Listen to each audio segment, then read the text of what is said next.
le voilà. Allez, Ludo Pomeray à l'image. Voilà. Ludo Pomeray, le français, 50e. Il était 50e à minuit cette nuit. Il est désormais leader de cette course incroyable. 13h30 après, les devants. Et voilà, donc ça c'est de la gestion de course. Hein. Ah ouais. C'est un coureur qui connaît ses forces, ses faiblesses, qui ne s'est pas laissé embarquer. Hein. Et qui fait une course absolument incroyable aujourd'hui. C'est peut-être son jour, hein, c'est certainement son jour. Voilà, et il doit le sentir hein, quand on arrive là. Voilà, Valorcine, ça se rapproche hein, tout doucement. Alors il y a la chaleur, voilà, on voit qu'il a une casquette avec une saharienne pour se protéger. Ça va être le championnat du monde de trail et idéalement elle aimerait bien faire la reconnaissance de ce parcours-là parce qu'elle a entendu que c'était très technique, donc on va voir comment ça se déroule. En attendant, devant nos yeux, là on voit Gediminas Grinius qui descend de façon assez à l'aise, hein. On voit qu'il n'y a pas trop de douleur dans les jambes, c'est un peu moins fluide que quand il a passé Zach Miller, mais encore une fois c'est quelque chose de très très raide, donc on l'a dit, hein, ça fait mal aux jambes et la course n'est toujours pas finie, hein. Quand on arrive à Valorcine, il reste encore du chemin à parcourir. La température est de plus en plus chaude, donc je faisais la réflexion à son entrée à Champey, hein, il avait rien sur la tête, puis c'est un coureur qui a absolument pas de cheveux.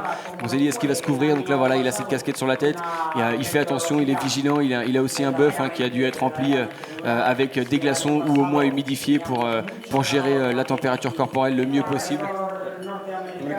Zach Miller, messieurs, dames, ladies and gentlemen. Alors voilà, on avait vu qu'il était en difficulté, là on le voit arriver. Alors il a l'air un peu mieux quand même, ça a l'air d'avancer. Tout n'est pas perdu pour Zach. Zach qui peut revenir. Hein.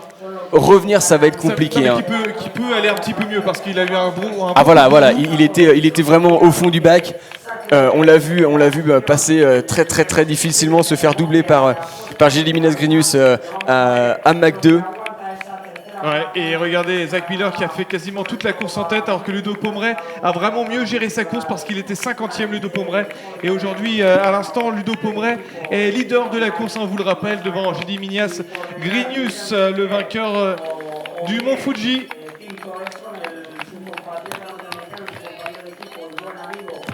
Quelle course vraiment de monsieur Zach Miller qui du Team Nike qui est parti, il a tout tenté. Bon là ça ne passe pas mais il est quand même encore sur le podium.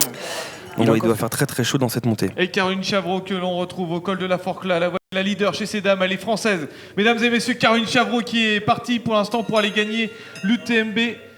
Ah c'est beau, ce serait bien qu'elle le fasse Caroline. Et pour l'instant on a 2 Français en tête chez les hommes et chez les dames.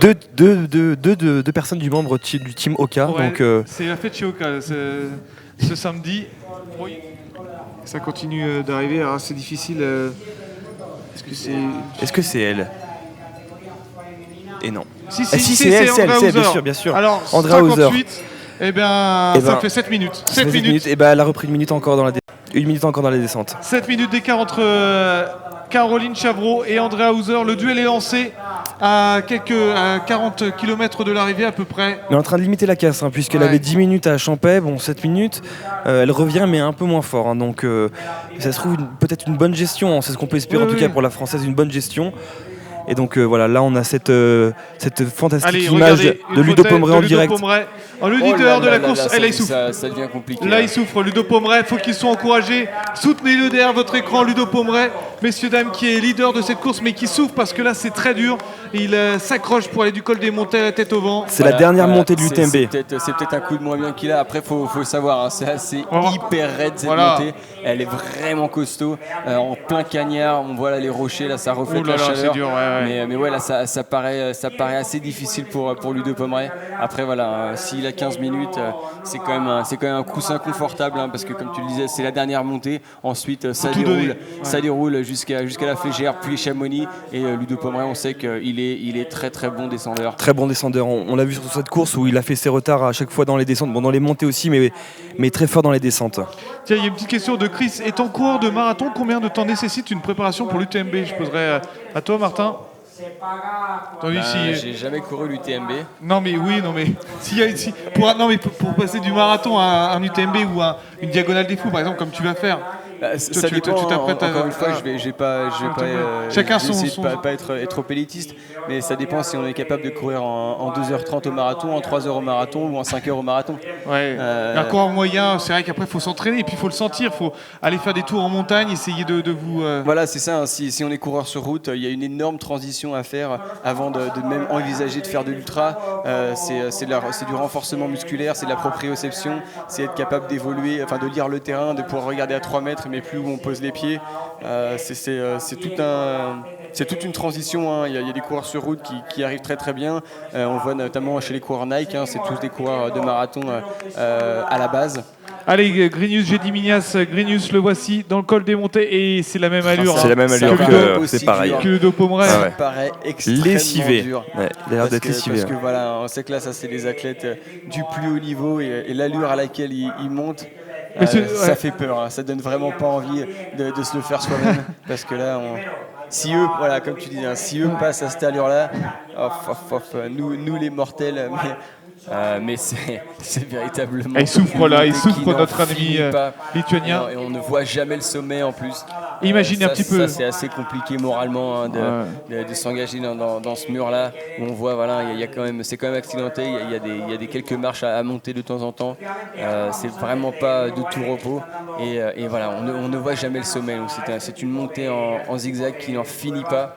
Et imaginez, cet homme a remporté le mont Fuji. C'est quelqu'un, monsieur Gediminas Grinius, et là il regarde derrière et il souffre, en tout cas le Lituanien, on souffre avec lui, voilà, on a envie de le porter. Faut penser à bien boire, à bien s'alimenter, parce que même si on sent la faim, jusqu'au bout, il faut gérer une alimentation correcte, parce que le coup de moins bien est tellement vite arrivé, là, quand on est déjà à la rupture quasiment au niveau de la fatigue. Et voilà. Allez. Alors on a un visuel, et c'est Zach Miller. C'est Zach ou Tim? C'est Zach Miller. C'est Zach Miller plutôt, ouais. Il me semble grand. Attends, ah oui, non, c'est Zach Miller, effectivement. Ouais, c'est Zach Miller avec la casquette blanche. Non, c'est Tim. Tim? Zach? Ah non, c'est Zach. Moi je dirais Zach. C'est Zach, sa bouteille à la main, ouais. Parce que Tim il a des bâtons. Tim il a des bâtons. Ouais. Allez, voilà, Zach Miller toujours troisième. Ça monte beaucoup plus doucement. Hein. Non, là, il est limite mieux. Hein. Ça a l'air d'aller. Enfin, par rapport à ce qu'on a vu auparavant avec Ludovic Pommeret et le Lituanien. Il souffle, mais il n'est pas si mal. Voilà, ça n'a pas l'air beaucoup plus lent, donc il n'a pas dit son dernier mot. Alors que du coup, on aura à l'image quand même d'ici peu ces deux compatriotes américains du team Nike également.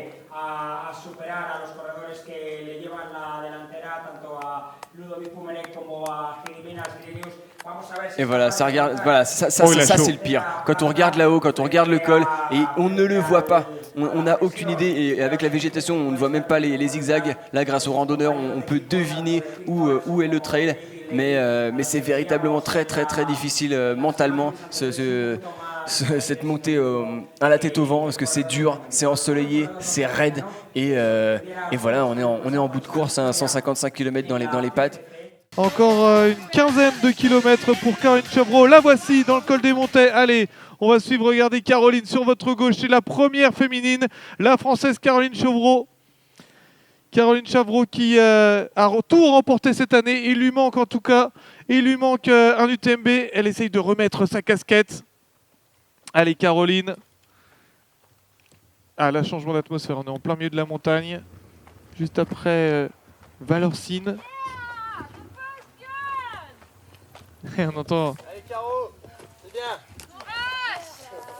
Allez Caroline qui en a encore, qui continue son effort. Bravo Caroline. Bravo.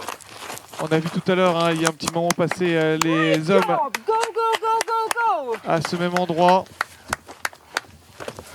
Elle a du mérite, hein, Caroline Chevreau, elle le sait, elle est devant. Allez, elle relance avec les bâtons d'une manière engagée, d'une manière volontaire. C'est pas la partie la plus simple, hein, on l'a vu tout à l'heure. C'est vraiment la dernière montée, col des Montées jusqu'à tête au vent. Vraiment extrêmement difficile. Il a fait chaud toute la journée, il est 17h. Caroline Chevreau est première, 20e au classement scratch. C'est-à-dire qu'il n'y a seulement que 19 garçons devant elle. Quel exploit de Caroline qui essaye d'aller au bout d'elle-même. Et derrière, à 13-14 minutes derrière elle, il y a la Suissesse Andrea Hauser. Allez Caroline, ne lâche rien. Allez, Andrea Hauser dans la montée, la Suissesse.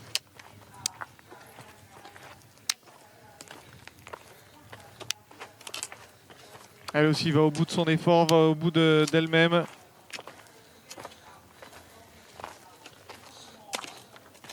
Et là voilà. Alors, voilà qui marche en descente là, qui essaie de relancer, de trottiner. On l'a vu en difficulté un peu plus tôt pendant la course. C'est peut-être pour ça qu'elle a autant de retard. En revanche, voilà, elle est toujours en troisième position, la coureur du team Vibram, Uctue, qui est pourtant habitué au terrain technique. Donc normalement, ce type de descente ne va pas trop poser de problème. Après, bon voilà, c'est une évidence. Après presque 150 km de course, on a mal aux cannes. Et là, ça descend un petit peu de façon saccadée. Hein. On sent les traits tirés. Mais elle a l'air déterminée. Hein. C'est une course qui est très très forte, la Basque. Voilà, Uctue qui est actuellement 3e de l'UTMB 2016 qu'on suit en direct.